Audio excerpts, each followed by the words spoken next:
Have you ever noticed how a simple smile from a stranger, a warm cup of coffee, or a spontaneous dance break can brighten your day?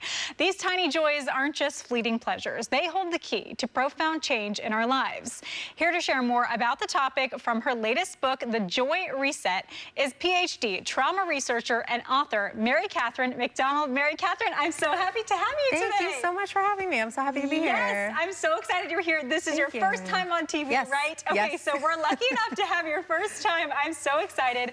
This book is what I feel like so many people need right now. Tell us a little bit about The Joy Reset. So there's two things I wanted to do in this book. The first was to kind of redefine joy and hope. I think they get a little bit, we make them silly. Right, we define joy as this thing that's frivolous and small, but joy and hope are actually gritty and tenacious and really strong, and they have incredible healing power. And so I think when we imprint little joys every day, and when we focus on hope, which can be really hard in a moment like the one we're living in, this actually rewires the brain and calms the nervous system.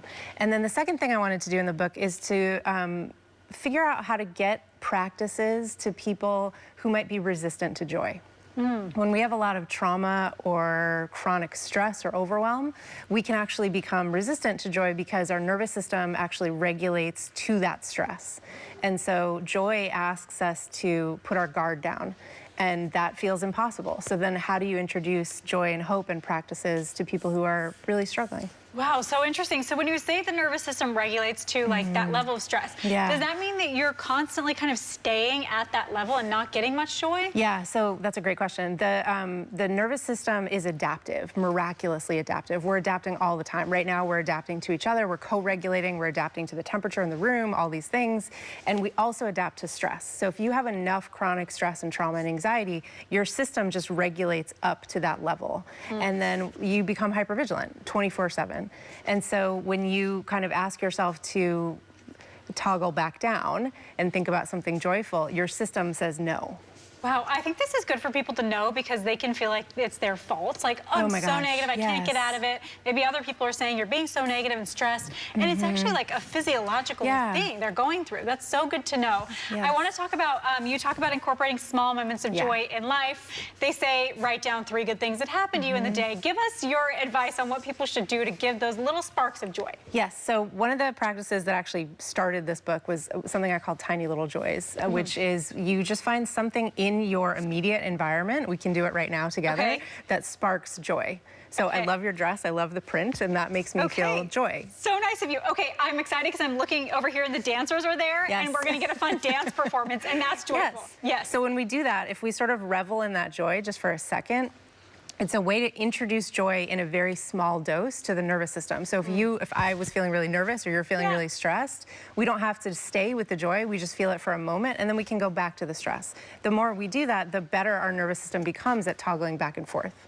Wow, I had no idea. This is so cool. I want to hear about your research a bit. I mean, you have a wealth of knowledge, it sounds like. So tell me about your PhD and what you do. Oh, yeah. So I've had a long and winding path. I have a PhD in the philosophy of psychology, which is I look critically at the field of psychology and how it looks at things like mental illness, things like trauma. So a lot of my work has been in sort of redefining some of these things so that we can help people more efficiently.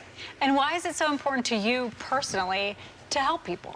Oh, that's a good question. Because I think we all need help. We're not meant to do this alone.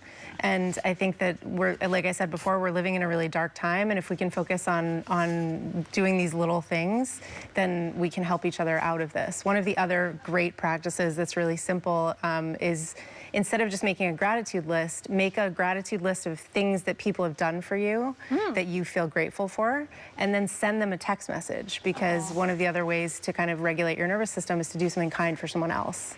Very cool. Awesome. Yes. And hearing you've done something that made someone else happy is good too. Yes. I oh, think. Totally. Yeah. You're giving them some joy too. Right. That is wonderful. Take me through quickly the process of this book and kind of where it is, where people can buy it. You can buy this anywhere that you buy books. So Amazon, your favorite indie, wherever. It's available for pre-order right now, and it comes out officially on May 13th. Okay, wonderful. And give me a quick glimpse of what it was like to create the book. What was that like for you? Oh, it was interesting. This actually came out of the book that I did before this is called called Unbroken, The Trauma Response is Never Wrong. And I ended that book talking about joy. And kind of when I was doing that book tour and doing all those events, everybody wanted to talk about the joy stuff. Yeah. And so that just sort of led naturally into this book. And, you know, since the pandemic, we have been dealing with really unprecedented hard times. And so I think a book like this is actually really helpful right now. Wonderful.